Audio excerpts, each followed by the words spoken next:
United States of America, and to the republic for which it stands, one nation, under God, indivisible, with liberty and justice for all.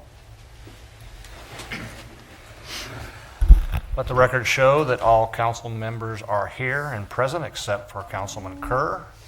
Open Meetings Act is posted on the wall and is accessible to the members of the public. Tonight, our first is going to be a discussion with Merchant McIntyre for our presentation. We're going to have that via telephone.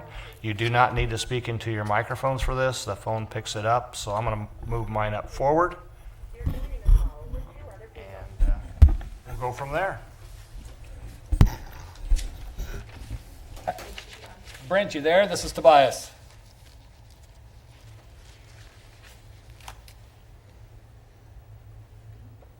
We are here. Awesome, Brent. Well, I've got the city council here, and I guess we'll turn it over to you and your crew there to introduce yourselves and give us a little bit of a presentation about Merchant McIntyre. Yeah, thank you for the time. I thank the council for their time, and we have a busy agenda tonight, so we appreciate the opportunity to talk to you a little bit about the work that Merchant McIntyre has underway with the City of Beatrice. I'm joined tonight on the phone by Jason Lever and Mary Ellen Golczewski, two government relations associates who are working with Tobias and the team there at the city to move the grant applications and projects we're working on forward over the next several weeks and several months. Merchant McIntyre is based in Washington, but we have professionals all over the country working primarily for local government clients, so cities and counties, hospitals, colleges, universities, and social service organizations, so kind of your traditional nonprofit organizations.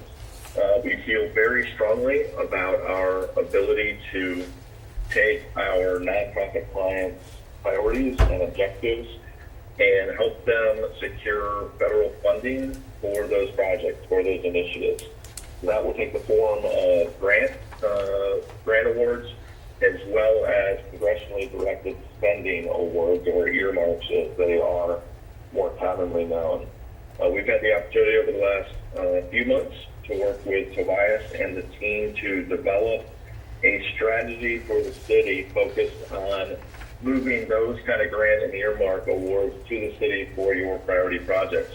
We're going to spend just a few minutes tonight talking through what we found during our first couple of months working for the city, what our identified and recommended strategies and grants are to secure funding for the city's priority needs, and talk a little bit about what we're doing now and moving forward specifically on those applications. We're going to have an opportunity to hear from Jason and Mary Ellen as we do that.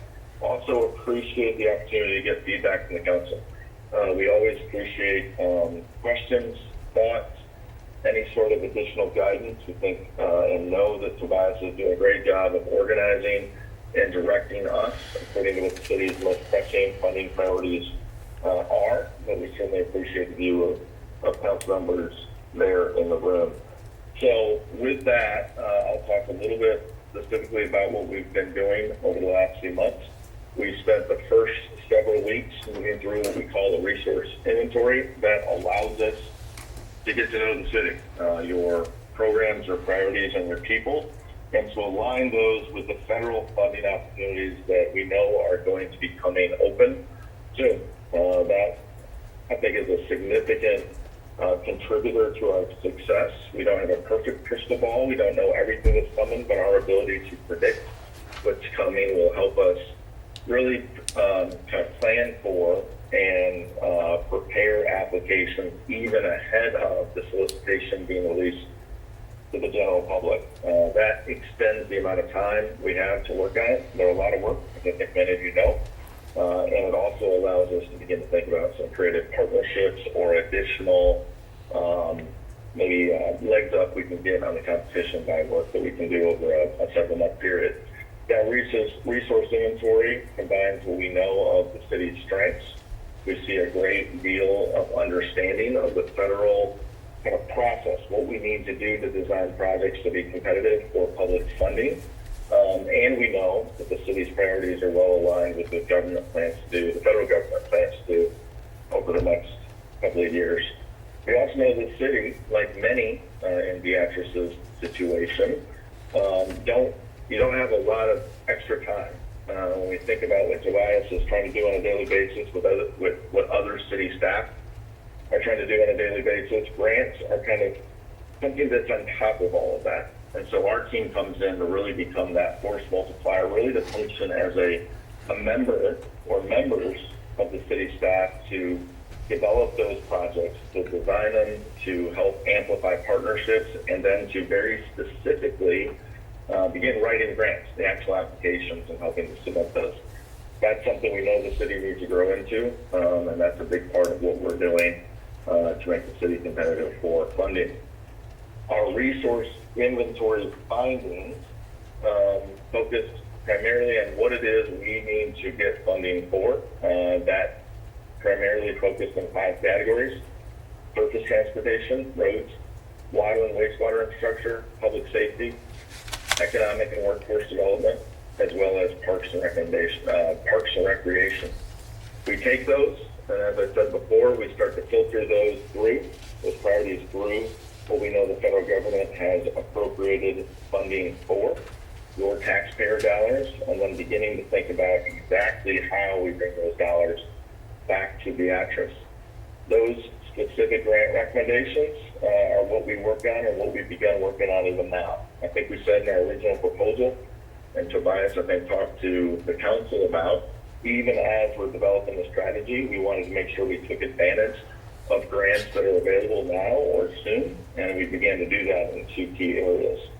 So I'm going to turn the microphone over to Jason Lever. He's going to talk first about one of the bigger grant opportunities that we've already begun work on to address some of the city's priority surface transportation needs.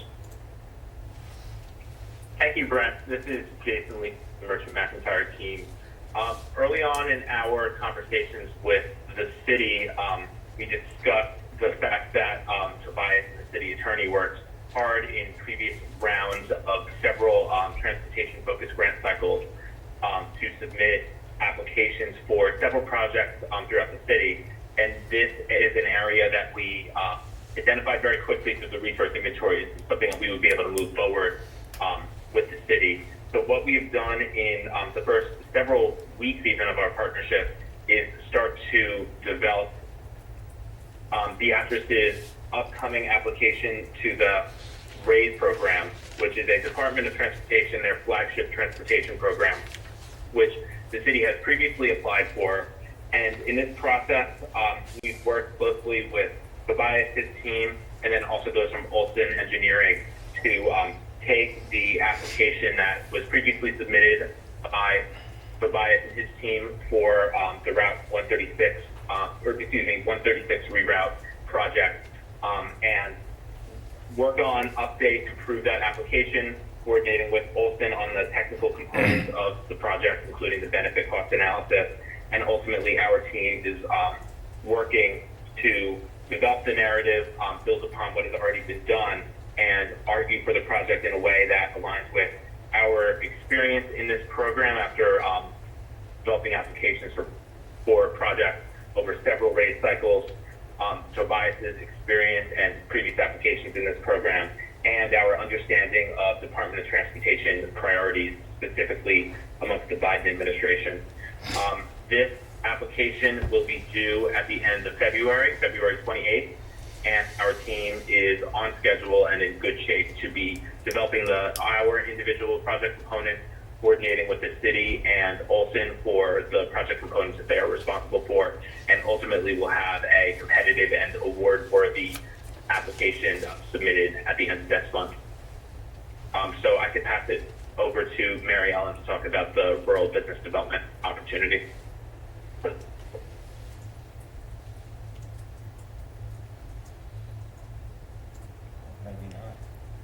Mary Ellen, can you hear us?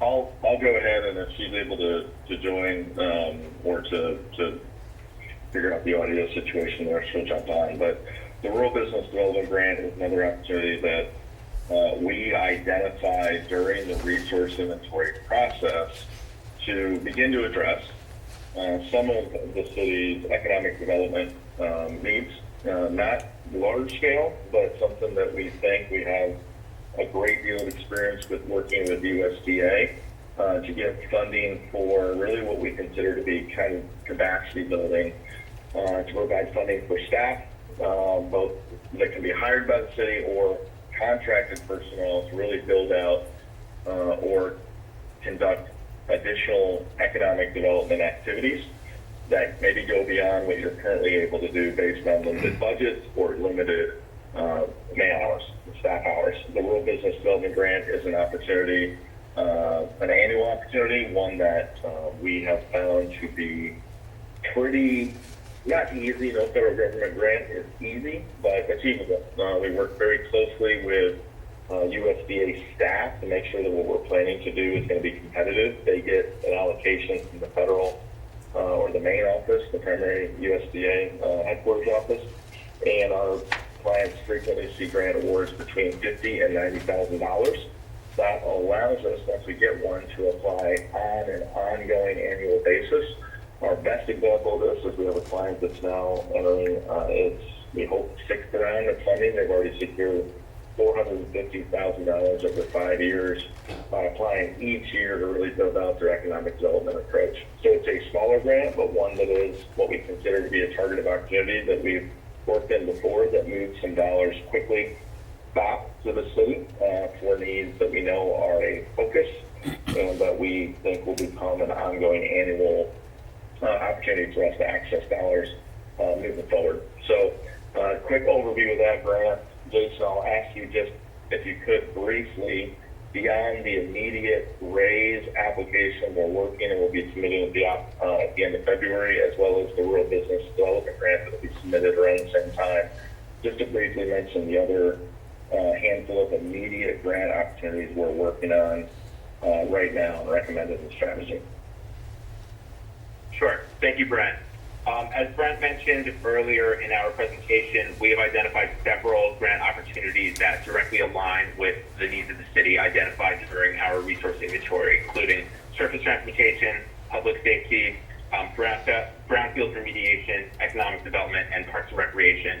And coming up in the next several months, there are several opportunities that align with those priorities, including congressionally directed spending, which is something that we know the city has had success with in this current appropriation cycle through Congressman Smith, and we'll be engaging with the city to develop competitive applications for FY25 funding.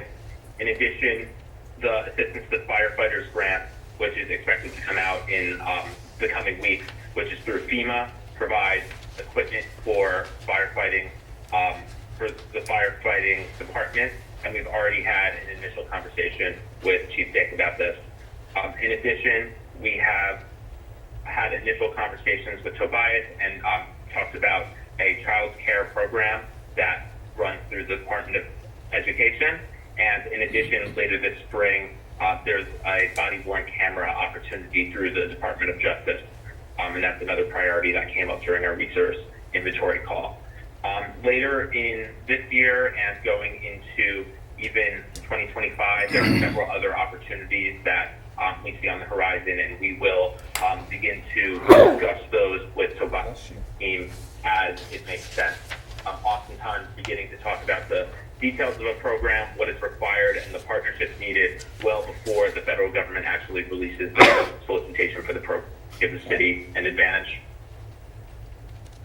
We spend a great deal of time, and I'll just close with a couple of points that we think are important for really everyone in the room to be both aware of and consider. As we consider every grant opportunity that we believe could be a good fit for the city, we have a very thorough discussion and review and then discussion of the realities. Federal government grants, as I think everybody knows, are highly competitive, and capacity is limited, and so we need to apply for the grants that we think or know as best as we are able to know that we can win, that we have a good chance to win. So we'll go through very carefully the scoring criteria, what the agency, what the current administration is requiring to be competitive and make a determination with Tobias and his team that we think we can score well enough to win. One of those considerations that we are increasingly taking into account does include kind of what we would describe as a full-scale community engagement or political engagement approach, which means making sure that as we apply for different federal government grants, we have good support from local elected officials, so city council, the mayor, et cetera, to state officials, to federal officials, the congressional delegation, and even using relationships that we have, that we built with agency officials, not to shape the competition, but to understand exactly how we score well and to make sure that to the extent we're able, we can highlight the access application as appropriately as we're able.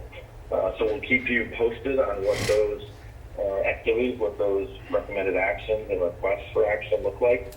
We'll also, as I mentioned during or at the beginning of the call, be exceedingly appreciative of feedback and recommendations, suggestions, if there are relationships or opportunities for engagement that maybe we're not already aware of. We'd love to take those into account and include those in applications or our approaches and our strategy as we move forward. So with that, I know I went a couple minutes longer with Tobias than I suggested I would. I tried to keep it to 10 minutes, but we've got a lot going on, and we want to make sure that we got through as much of it as quickly as possible. So I'll tee that up for any questions or suggestions from the council. Again, appreciate the opportunity to work for you. We're going to be throwing everything we can at getting funding back to the city.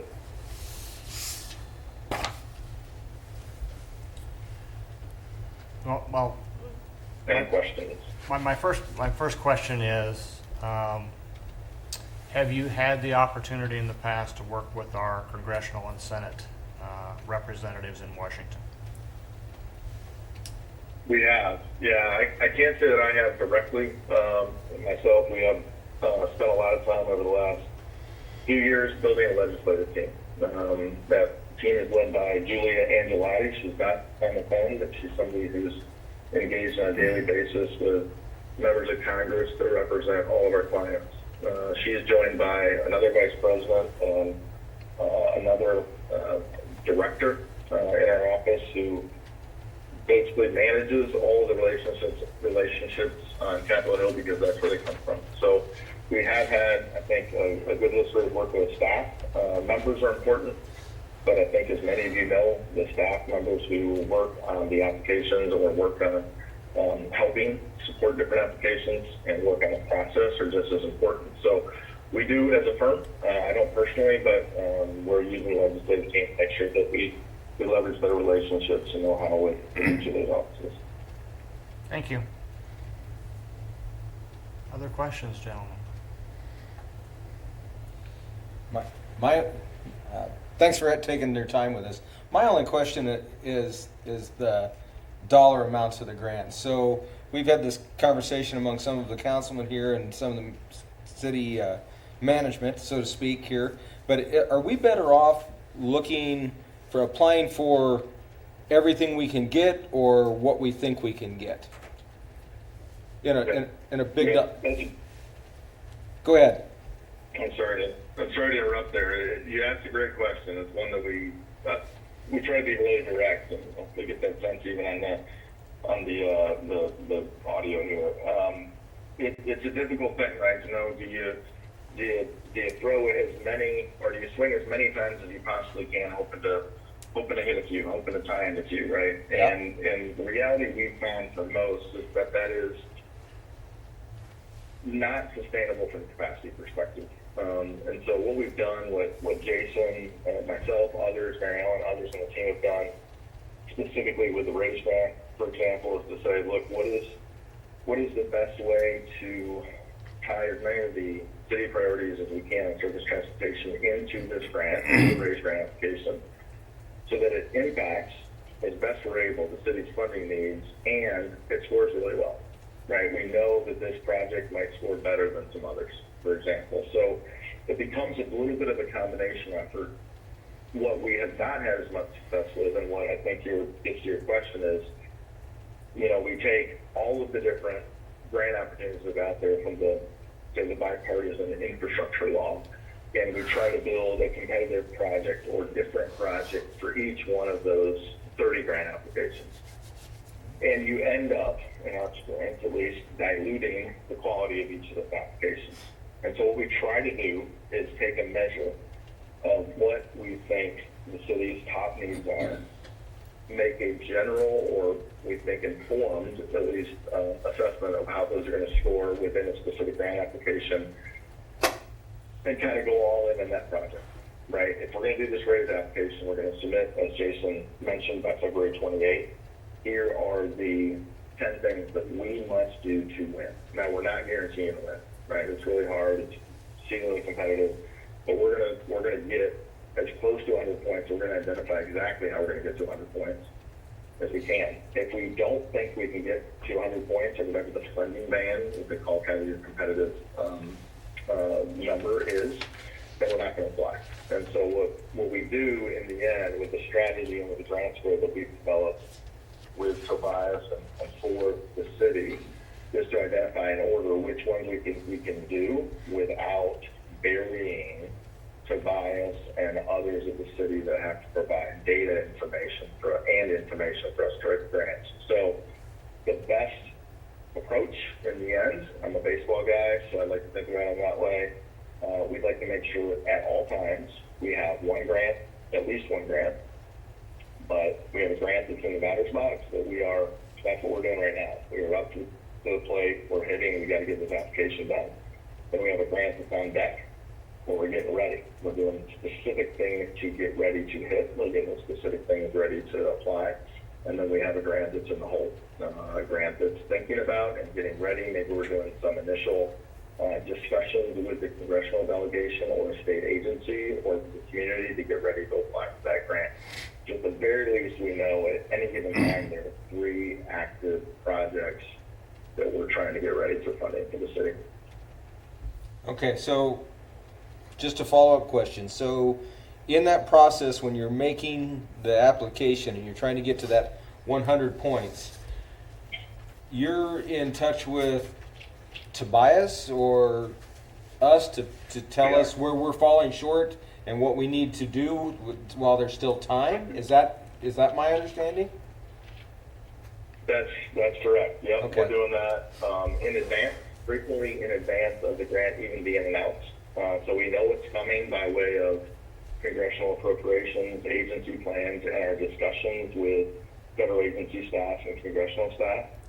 We're thinking about, and then the grant grid that we prepared within the strategy for the city, we are telling Tobias, hey, we think we can do this grant, or we think this would be the challenge, or in addition to the grant that we're going after, what exactly would have to accomplish to be competitive, working that through very specifically with Tobias to make a decision that, take the raise grant, for example, we know that we have to take the 8 Department of Transportation defined scoring criteria, and we have to score highly recommended on 6 out of those 8. So all of our efforts, our initial analysis, and all of our efforts are focused on, can we get to 6 out of 8 to get to the next scoring or review hurdle? If the answer is yes, we move on. And so we went through that process with the raise grant. Tobias does a great job of communicating with us. We're talking on a bi-weekly basis over all of the grants in our strategy, and then on a weekly or even more frequent basis as it relates to a specific application that we have underway. That's all I got. Okay. Can you hear me okay? I can. Okay. First off, I don't think there's anybody around the table that does not want you to be very, very successful, and hopefully we can have you as a partner for a very, very long time. So we're all into this together. I just want to, maybe you answered it. I'm kind of stuttering because I'm not sure if you already answered it, but I don't know if this should go to Jason or who, but under the RAISE grant, it's been suggested in the past that to move that grant along, that we would have to do some final design studies by an engineering firm. Do you still believe, or do you believe, at least initially, that that's something that needs to be done before it's submitted, or will it really enhance our application if we have a final design done on everything that that the contract would encompass? It's a good question. I didn't answer it before, so thanks for asking for it. Jason, I'll start, and then I'll let you add to it. The final design is not required. It's explicit in the grant notice funding opportunity, and I've worked on several. We've been successful in several. We've been unsuccessful in many as well. I've never worked on one that was anywhere near final design. The expectation from the department is that you're asking for money in the grant to go to final design, and that there would be design and engineering costs included in the budget request. You have a firm in Olson already working on this that is really good and knows the requirements that we have to have in place for the application itself. And we've been working with them, as Jason mentioned. That is going to be focused on, and I'm not an engineer. I tend to describe it to folks we're working with as making sure that when we go to application for the RAISE grant, that the project is somewhere between 20 and 30 or 35% designed, and that is not required, but that's generally what we've seen. And that there's a benefit cost analysis that has been undertaken and can be included in the application, and Olson is working on that now for this round of funding. And those pieces together are included in the second level review the Department of Transportation undertakes once we score highly recommended on 6 of the 8 criteria as part of their technical review. And so we think, based on the relationship the city has with Olson, our conversations with them now on, I think, a weekly basis on the phone and on frequent emails, as well as the firm, Olson's overall understanding of those requirements, our understanding of the overall process, that we'll meet the requirements for the application. I'm not telling you that we're going to win. I'm telling you we'll meet the requirements, and we're going to try to score as well as we can. We think we can score really well. Jason, anything you want to add to that? Yes, the only other thing that I would add is I just wanted to point out that something that has been extremely useful as a resource thus far in our partnership with the City of Beatrice and in developing the RAISE application has been your Court Street Corridor Master Plan.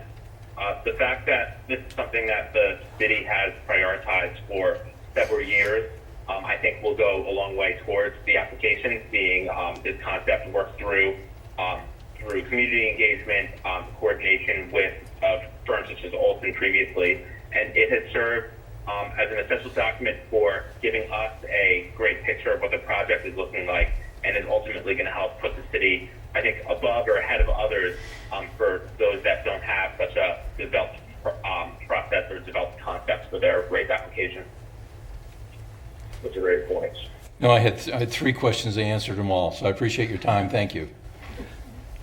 Good. I don't think we have any other questions, other than thank you very much for spending some time. And I think it goes without saying from myself and the council members here, I know Tobias has done a great job and will continue to do, but if there's something we need to do, please let us know, because we're looking forward to a good partnership. Well, we appreciate that. I'll close with just affirming that point. We will tell you exactly what we need. We know that the council stands ready to be supportive and helpful, so we'll tell you exactly what we need there. Jason, Mary Ellen, and myself look forward to visiting Beatrice in person. There's a lot of value we get by seeing things firsthand as we begin to move on kind of the next phase of the applications that we're going to be moving on. So right now we're focused really heavily on RAISE and RBDG, but we're looking forward, of course, the earmark opportunity. But as we move into the next grants, we'll also be looking to visit in person, meet you all in person, and appreciate the opportunity to partner. And we're going to work hard for the commitment you've made in us and to get some funding delivered to the city. Okay, thank you very much. Thank you all. You bet. Thank you. Have a good evening. Thank you. Bye-bye. You too.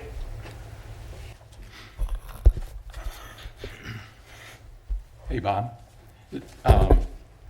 Since the public really doesn't get to see this, I guess, this letter from him, I think it's worthwhile to point out that on page 2 and again on page 3, they make special provision thanking Tobias and Taylor for everything that they did prior, all the work they've done on all the grants prior, and telling us how good their experience is already and how much they appreciate the help. So thank you guys for the work you've done on everything that you've done so far. But the job's not done, right? Right. Thank you, Terry. And the letter's addressed to Tobias, so that's how you give a compliment and then take it back, I guess. I'm not sure, but anyway, thanks you guys for the work you've done on that. Okay, we're going to move on to the consent agenda. All items under the consent agenda are considered to be routine by the City Council and will be enacted by one motion. There'll be no separate discussions of these items unless a councilman so requests. Item A, approve agenda as submitted. Item B, receive and place on file all notices pertaining to this meeting. Item C, receive and place on file all materials having any bearing on this meeting. Item E, approval of minutes of the regular meeting on January 2nd, 2024 is on file with the City Clerk's office. Item F, approval of Treasurer's report of claims in the amount of $612,511.31. Item G, approval of the Boswell report of claims in the amount of $93,673.12. Approval of change order number 1, increase in the amount of $1,187,035.28 to Myers Construction Incorporated for the water main replacement project as part of the 2021 water SRF project as recommended by the Board of Public Works. Approval of pay request number 7 in the amount of $808,057.61. Pay request number 8 in the amount of $443,795.09. And final pay request number 9 in the amount of $753,866.34 to Myers Construction Incorporated for the water main replacement project as part of the 2021 water SRF project as recommended by the Board of Public Works. Item J, approval of write-off of ambulance bad debts. Item K, approval of the new Keno sale satellite application for JS Grill LLC, doing business as JS Grill, 831 Court Street, Beatrice, Nebraska. Refer claim of Unite Private Networks LLC regarding damages to their personal property to City Attorney and the City Insurance Carrier for review and disposition. Item M, resolution number 7209, granting permission to Matt Harrell and Crystal Bartles permission to serve alcoholic beverages upon the city property located in the large shelter in Riverside Park on Saturday, June 22nd from 5 p.m. to 10 p.m. as part of their wedding reception. Item N, resolution number 7210, reappointing Derek Fletcher to the Beatrice Planning and Zoning Commission. Item O, resolution number 7211, reappointing Devin McGee to the Beatrice Planning and Zoning Commission. Item P, resolution number 7212, reappointing John Raya to the Beatrice Planning and Zoning Commission. Item Q, resolution number 7213, appointing Hank Senderman to the Beatrice Planning and Zoning Commission. Item R, resolution number 7214, appointing Laura McAray as the alternate to the Beatrice Planning and Zoning Commission. Item S, resolution number 7215, entering into an engagement letter for commercial appraisal services between the city and Kubert Appraisal Group to provide appraisal services for property legally described as lots 1 through 10, Gage County Industrial Park, second addition to the City of Beatrice, Gage County, Nebraska. Before we have a motion, I believe we missed the Boswell report of claims, the amount of $93,673.12. Okay. Anybody want anything pulled off? If not, your vote, gentlemen, your vote, please. We have a motion. Oh, sorry. Got ahead of myself. I move the items listed on the consent agenda be approved, accepted, and ratified as presented. Second. Now your vote, please. And those, yep, all pass for the consent agenda. This worked a lot better when you were here, Bob. What's that? This worked a lot better when you were here. Okay, you want me to go away again? Just kidding you. Well, that's twice. All right. There are no public hearings or bids tonight. There's some resolutions. First resolution, number 7216, executing the sponsorship agreement with Eeks Office Solutions for Hannibal Park. I move the resolution number 7216 be passed and adopted. Second. We have another sponsorship agreement for Hannibal Park powered by Pinnacle Bank. This one's with Eeks Office Solutions. It's for some signage out in a couple of fields there. It's $4,700 over 5 years. So I think they paid everything up front, and then their signs will be eligible for out there for 5 years. Any discussion needed? If not, your vote, please. And that passes 7-0. Okay, resolution number 7217, appointing Grant Jones, Morgan Fox, Chet McGreary, Denise Paul, Tobias Templemeyer to the Downtown Revitalization Committee. I move the resolution number 7217 be passed and adopted. Second. So once again, the city was awarded another downtown revitalization grant. As we've done with the last couple, we have a committee then that looks over the applications, makes recommendation to this body, then ultimately decides who gets awarded the grant funds. This time we're recommending a grant committee that consists of Grant Jones, he's a downtown property owner, Morgan, obviously with Main Street Beatrice, Chet in his role, because a lot of it has to do with code development or code enforcement. Denise is a business owner in the downtown area, and then myself, just to help kind of manage everything. So that's very similar to what we had the last go around for grant recommendation or for grant committee. Any discussion needed? If not, your vote, please. And that passes 7-0. Resolution number 7218, appointing Brian Carver, Jackie Nielsen, Michael McLean, Jessica Jaworski, James Burrows, and Tobias Templemeyer to the Safe Streets and Roads for All, the SS4A Advisory Committee. I move the resolution number 7218 be passed and adopted. Second. The city was awarded a Safe Streets and Roads for All grant, an SS4A grant, about a year or so ago to do a review of our entire street system, find out where some deficiencies are at, and how can we make things a little safer. As part of that, they would like to have an advisory committee. Again, so we looked at Brian Carver from the police department, Jackie Nielsen with the schools, Mike McLean formed the city council. Jessica was recommended by the young professionals group here in the community. She volunteered to be on it through that organization, and obviously James and myself for the city. So again, we'll be there, kind of listen to them, and then ultimately bring their recommendations to this body, and then hopefully for another implementation grant in about a year from now. Any discussion? Seeing none, your vote, please. And that passes 6 with 1 abstention. Okay. Ordinances. Ordinance number 24-2 is the second reading, amending the Article XVII of the Beatrice City Code regarding abandoned and junked vehicles. So it'll be read for the second time tonight.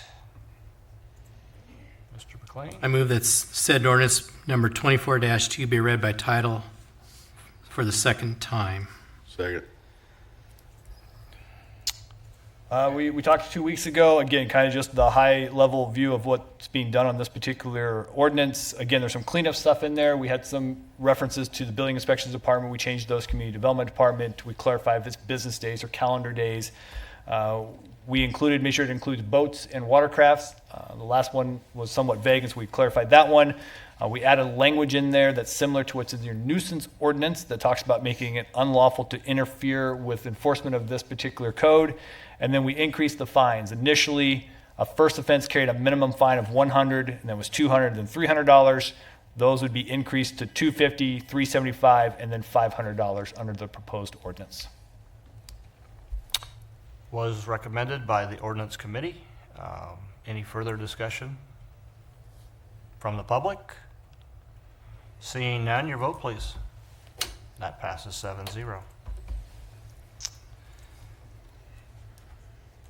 Okay, second ordinance is ordinance vacating lot 8, Whispering Pines. Whoops.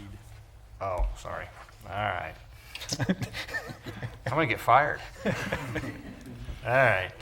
Ordinance number 24-2, an ordinance to amend section 16-621, 16-622, 16-623.1, 16-623.2, 16-623.3, 16-623.4, 16-623.6, 16-624, and 16-626 for the Beatrice Code regarding abandoned and junked motor vehicles, to repeal conflicting ordinances as part of the ordinance, and to provide for publication in electronic form and for an effective date of this ordinance. Okay. That's a lot of numbers. I know you wanted to skip it, but it's important. All right. Okay, moving on.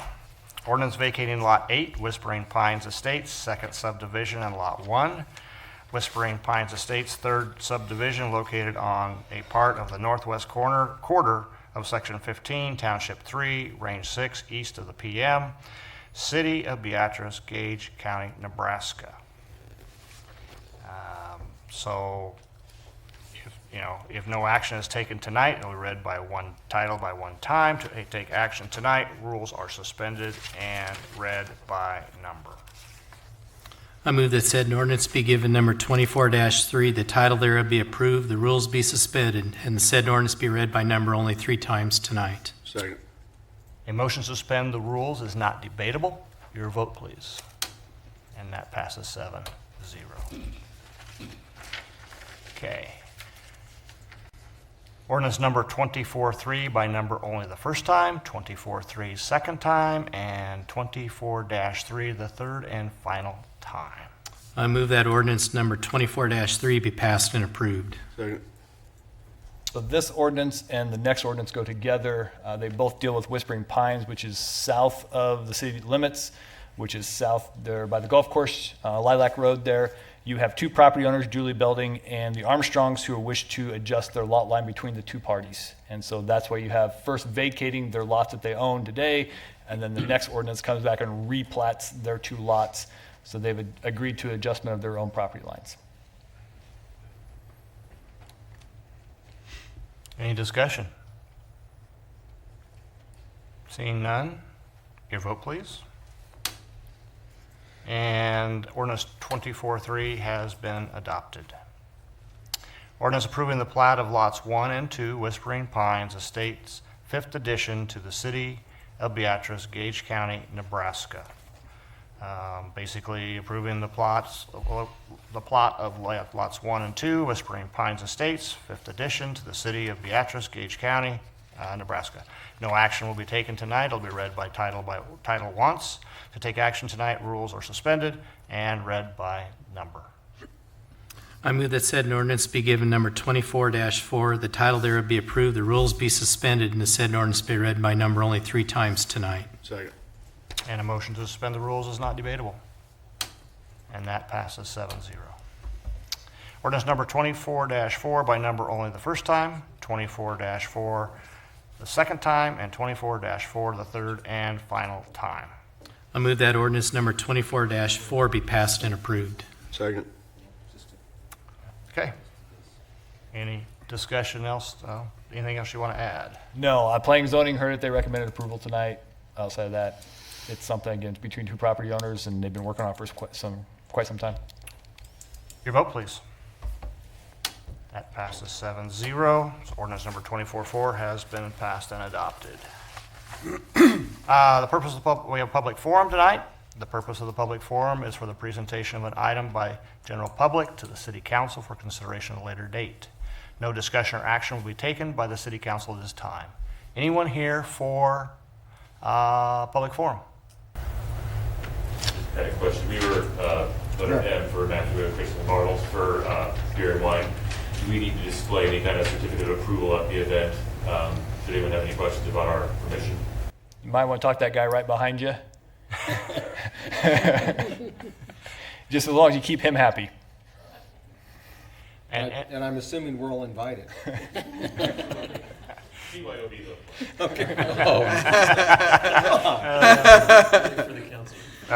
And by the way, congratulations. You bet. We appreciate it, and As always, you're welcome to stay for the discussion reports, or if you'd like to leave, you may do that as well.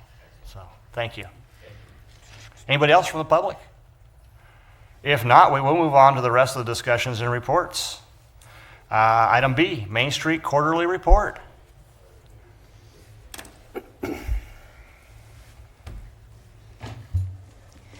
Good evening, everyone. I'm going to hit some highlights from my report. I'm going to try and go quickly so we can all go home and be nice and warm. 'Cause I don't know about you, but I'm tired of being cold today. All right, so going through our strategies, our downtown property strategy, we were happy this last quarter to work alongside the City of Beatrice and Hoppy & Sons to explore and apply for appropriate financing for the Paddock Kensington Development Project. We saw Kayla's Sifted Sweets relocate to 512 Court Street and expanded to Kayla's Savory Bites and Sifted Sweets. So she's got extended hours, extended offerings, and a much bigger space. We're very excited to see that.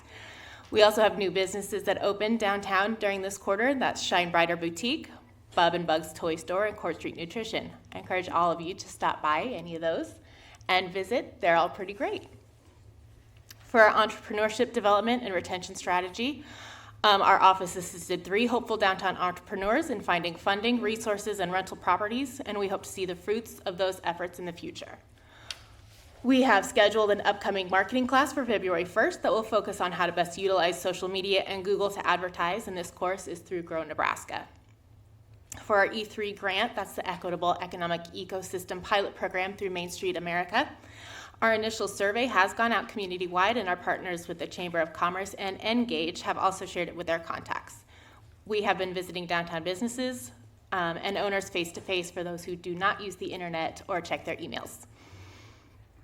For our marketing strategy, as our creative district administrator, we worked alongside the city again with SEN to identify a project that would fall within the CCCFF funding for this year. The funding was designated for creative district projects. Along with the creative district, the 2023 mural project was completed as part of the district, and that had 10 smaller pieces in the alleys off of 4th and 5th Streets. These were done by 5 individual artists or artist teams, and 3 of those are downtown business owners. These were designed to be interactive and are made of traditional paint, spray paint graffiti, and ceramic tile mosaics. And as stated previously, we do have a marketing class scheduled for February 1st. Those are my highlights, and I welcome any questions or comments. Yes, David. I hate to admit this, Morgan, but I even voted to approve it. But can you tell me in English what Equitable Economic Ecosystem Pilot Program is? I'd be happy to. Okay. So that was the program through Main Street America that we're one of 3 communities in Nebraska, and that's done in 9 states in the country right now. And that is where we're going to have, right now we have our survey out that's going to kind of give them some ideas on what our business owners, not just downtown, but in our entire community, what they need for support, what things are going right, where they need that extra. And so we'll take those, we'll have 5 virtual meetings and courses with Main Street America. We're gonna have a site visit, and all of this is aimed to ensuring that our businesses are being supported from their start to their end. Either the business fails, they retire, they sell it off. We're going to be developing systems to support everyone there. And then we'll also be developing programming and systems to help everyone have an equitable shot at owning a business. Anyone that wants to be an entrepreneur, we want them to have equitable access to that. Those surveys are out? They sure are. Okay, cool. One other question then. This office is still the district administrator for the Beatrice Creative District? Yes. Right? And please, I can't remember all these numbers, but didn't we get like 250,000? We did, yep. Okay, and that's gone, or mostly gone, yes. And we applied again this year? Well, we're still considered the creative district, but the only funding they're giving out for the districts is that CCCFF funding, and they want projects that start at $1 million. And we just didn't have a project of that size for the creative district. That's why we were working with the city for other things, looking at other. We have like, projects over $1 million. yes, like the streetscaping and all sorts of other It's not that things. big a deal around here. But that's an ongoing annual thing that we can apply for if it meets our Yep, criteria and stuff. absolutely. Cool. Yes, Morgan, it looks like you have hit the ground running. yes. And congratulations. Thank you so much. That was a big chore. Is there anything that this group can do aside from what your relationship is with Tobias that we would help you with? You know what? Anytime you want to stop downtown and visit, feel free to drop in the office. I'd love to chat with anyone about what's going on or take you to a new business and introduce you to the great people that are working them. Well, thank you for joining us. Thank you. I just had one quick question. I really liked your art project you did in the alleys. Yeah, thank that you. turned out great. And it means I'm close to that. There's a lot of people take pictures and look at that after hours. Do you plan on doing some more of that in other parts of the downtown? Yeah, we absolutely plan to do that, and we are hoping to add some interesting like down lighting that we can change seasonally or that complements the art in that specific space. Yep, they are nice. Yep. Wide variety. We really wanted to appeal to a lot of different people with this project. Other questions? If not, thank you. Keep Thank up you the so good much. work and get warm. Thank you.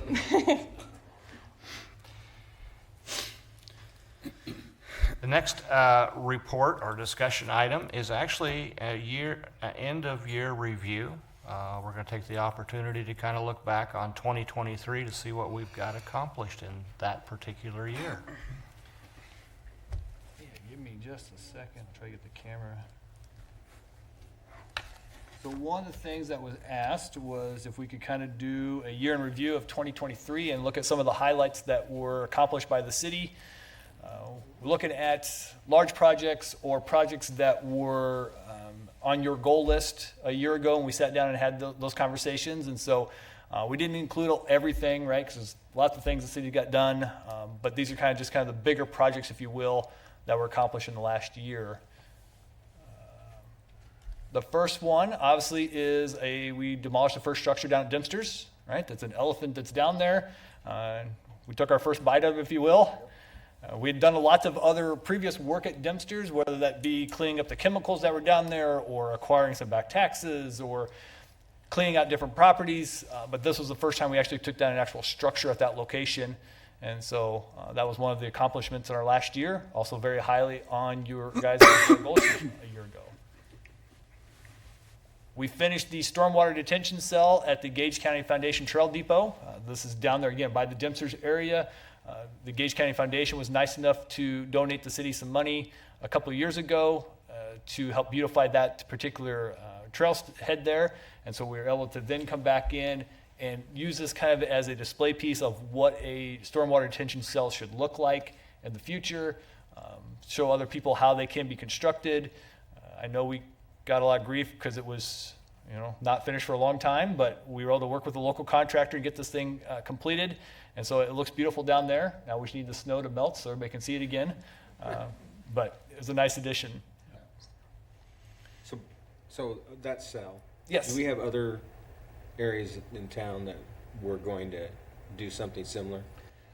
Yes, there are other locations you could do that at. I mean, that type of, there's one at the Carnegie Building, right? It's a different kind of construction, but there's one there. Yes, there are other sites you could do that, especially if you have a lot of concrete, right? I mean, that's kind of the idea then. We've talked about it at the end of Ella Street even. Something else to do there to help with stormwater retention and cleaning the stormwater before it enters into the stream. Next was with some improvements down at Hannibal Park. Hannibal Park continues to be a large economic driver for the community, bringing in lots of visitors to that particular facility. So we have more improvements that were done out there in the last year. We had the waterfall at Chautauqua Park. It was an idea that kind of brought up, I think, by some of the people in the public, and obviously had some traction here at the city council level, and we were able to then go out and do some RFPs, get a contractor here. They did a beautiful job. We were able to, I think, have it turned on for a couple of weeks before the winter hit us. So we're looking again forward to the spring, be able to turn that back on. We do have some continued improvements that we look to make in that area. We just got to get Mother Nature to cooperate, and we'll continue to do down there. But again, also I think it was on your guys' goal list this last year of something you'd like to see completed. Pickleball. Pickleball kind of blew up in Beatrice in 2023, and so we have a number of improvements there, both at Chautauqua Park with the 6 courts that are up there now. But we also then went back and added the screening, on the fence, and then they added lights in 23, and then we moved into the auditorium and been using the indoor facility. So lots of improvements at pickleball. I think it's gone over well. I think it's been well received. And so, again, happy to make some more improvements for the community and for our community members to go out and enjoy. The trail out to the homestead. This is a project that I know has been on the drawing board for 10 plus years. Mark Engler has been a spearhead of this particular project for decades. And in 2023, we were able to receive a grant to construct that particular trail out to the homestead. Right now, we're looking at bid letting in 2026 with construction occurring in 2027. So we got a little time before we get there.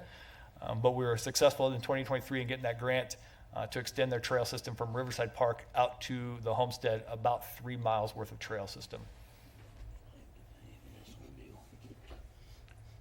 We were able to complete an extension on Pioneer Trail from 24th to 26th, so you're out by the high school in that vicinity.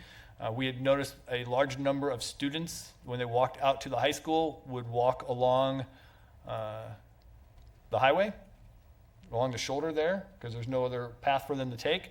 And so we had tried, but were unsuccessful in getting some grants, and finally we reallocated some revolving loan funds that we had that the state wanted us to use up to put this trail system in here.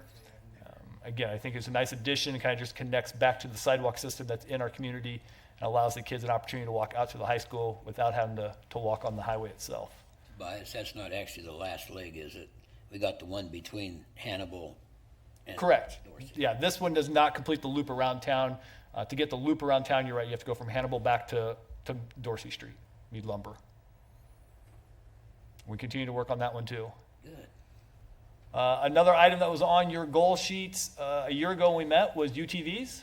And so we've had numerous discussions here at the council level, but you guys ultimately ended up allowing UTVs on the city of Beatrice. And so we got that one done. So far, registration's moving well. I think we've had 25 or so registered for this year, which is new. And so, yeah, they're complying and coming in, and we'll see how it goes. Again, I didn't hear any complaints this last year. It was a shorter season, but I didn't hear anything, and so I think it's been a good endeavor.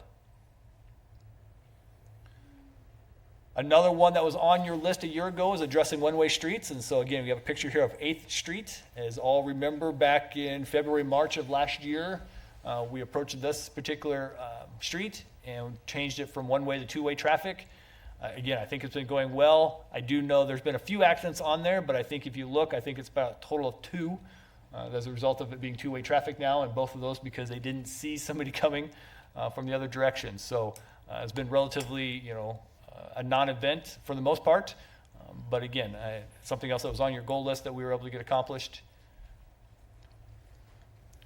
Another one of those projects that's been sitting out there for over a decade is the purchase of industrial park ground. I remember making the first inquiry into the property owner 12, 15 years ago, trying to acquire this piece of ground out here. And so we were able to get that completed in 23. That's the Schwarzkopf ground. That's commonly what we refer to it as. Now we're just continually trying to find tenants for it and get it developed. But again, a good addition to our park, industrial park out there of another 80 acres. A big one that was out there was the Scott Street improvements, improvements at 33rd and Lincoln Street. We'd known for a while that the school was going in out there. We've been trying to find some way of having a partnership. Again, on your goal list of last year was to get a partnership developed, and we were able to do that. We are moving along through the design phase now and hope to move into bid letting here within about the next 45, 60 days or so. Keep that project moving forward. But again, things are progressing well out there at 33rd and Lincoln Street. Another project that had been on the drawing board for 10 plus years was how to get fiber to every house in town. Remember meetings about this for well over a decade, and we finally were able to find a partner in Pinpoint who was able to come in and start building out our fiber hoods. They've been quite well, building out a number of those. Again, I think things are going well for them, and I think things are going well for us in the city as far as getting them in here and getting them as a partner. But again, it's another one of those long-term goals that hopefully we'll be able to finally check off completely in 2024 after they're all built out. But they got a good start here in 2023. Can I ask you a question? Yeah. Has the weather slowed that down a little bit, obviously? Yes. If you want to hook up your house, right, since they're burying everything, your options right now are either to lay it on the snow or to wait till spring, kind of your choice. And so yes, that has hindered them a little bit trying to get some people signed up right now.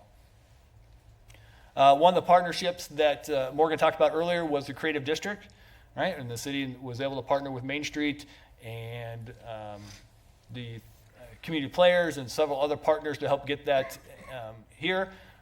I'd like to say the city had a lot of work in that, but that's all Main Street, and they did all the heavy lifting on getting the Creative District here in our community.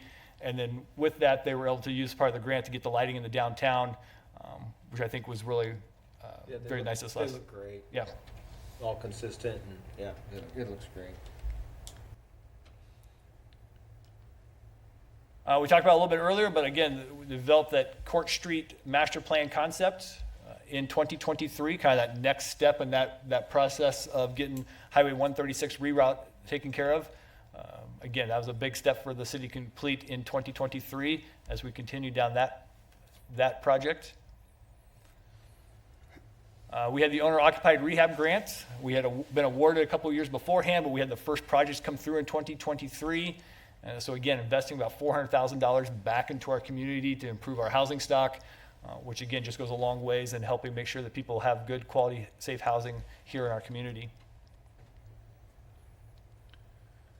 Again, we were awarded another phase of downtown revitalization grants. We're finishing up the 2021 grant.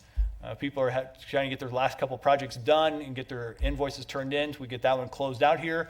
We were awarded the next downtown revitalization grant to start the next round, if you will. We're out taking applications now, so if any downtown property owners or business owners have a project they'd like to submit, it's available on our website. It's probably the easiest application you'll fill out. It's one page. It's pretty short and sweet. I'd recommend you get it turned in here before the end of the month.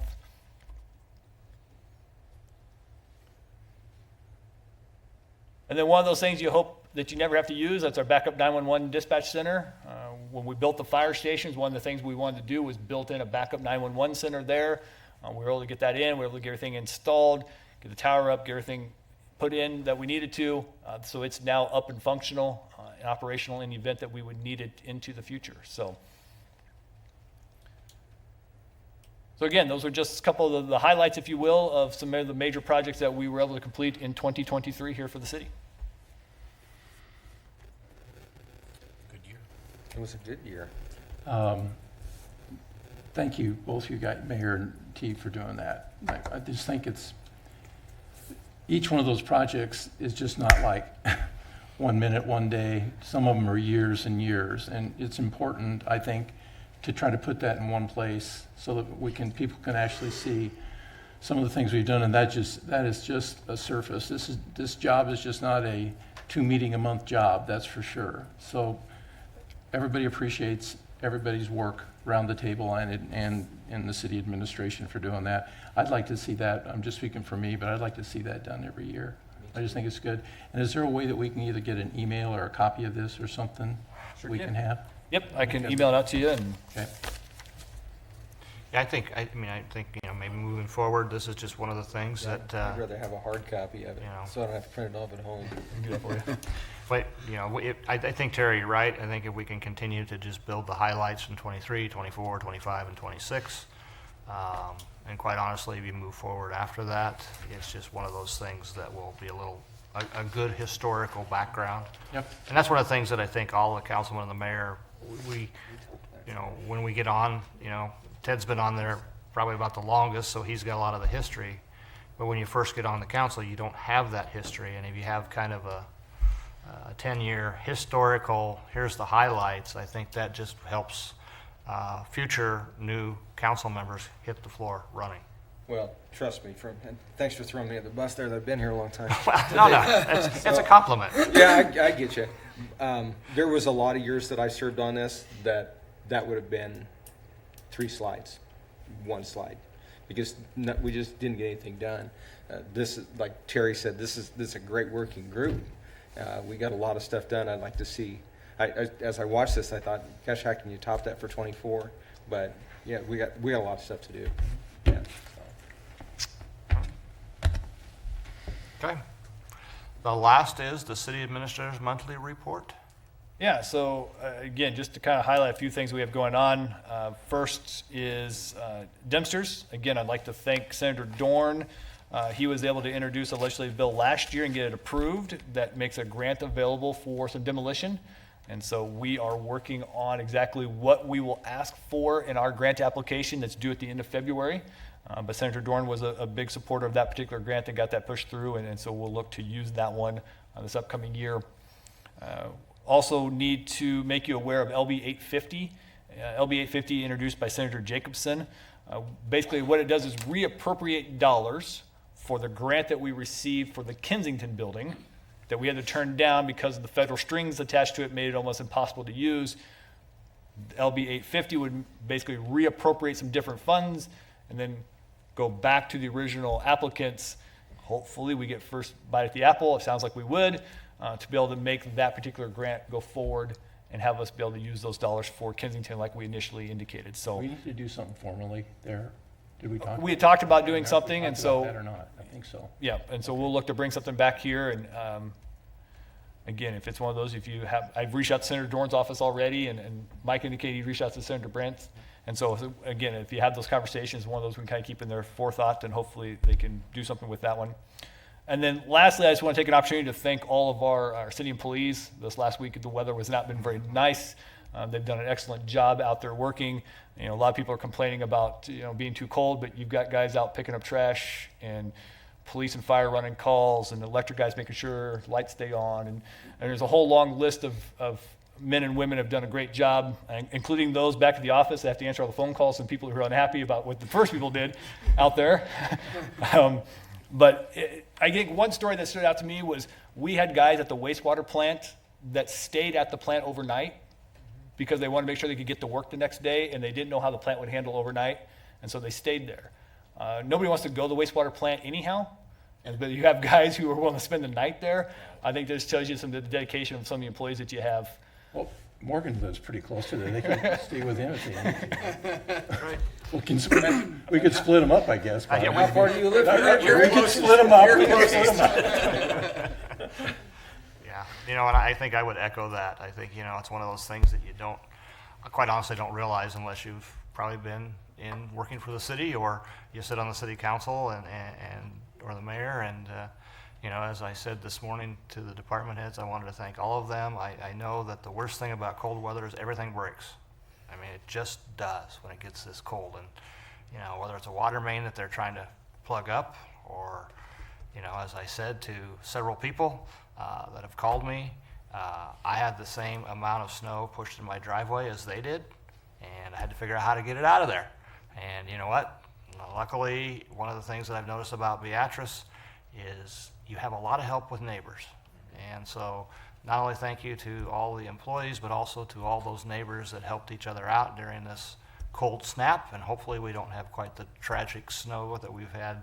I guess there is snow in the forecast for Thursday, so I'm going to be pretty quiet about what I say. But, I do think that there's a lot of resiliency in the community and a lot of resiliency in our employees. So thank you for bringing that up. Absolutely. Anything else, gentlemen? Are we seeing any sort of electrical increase like we had at the polar vortex? Watching the weather that's been out there, SPP's got their weather advisories out there, but you saw there's been no request for any type of curtailment at this point. Looking at prices, it really has to do with wind. If wind is producing, prices stay low. So the wind prices were cheap on Saturday. On Sunday, they were a little higher. There were some times there where it got to be a little more expensive. Our system load has been able to stay relatively consistent. It helps that it happened over the weekend, and so you have the factories and stuff like that were closed down. So I know we had one little outage on Saturday. I think, in fact, impacted 4 people.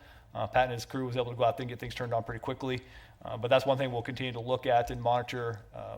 Really, as long as the wind blows, we'll be okay. So as of now, we're not projecting any $2 million we got to cough up for Offset. At this point, no, we're not. Good question. All right. The next regular city council meeting will be February 5th, 2024, 7 p.m., right here at the BPS Administration Building Board Room. Mr. McLean? I move the meeting be adjourned at 8:10 p.m. Second. All those in favor?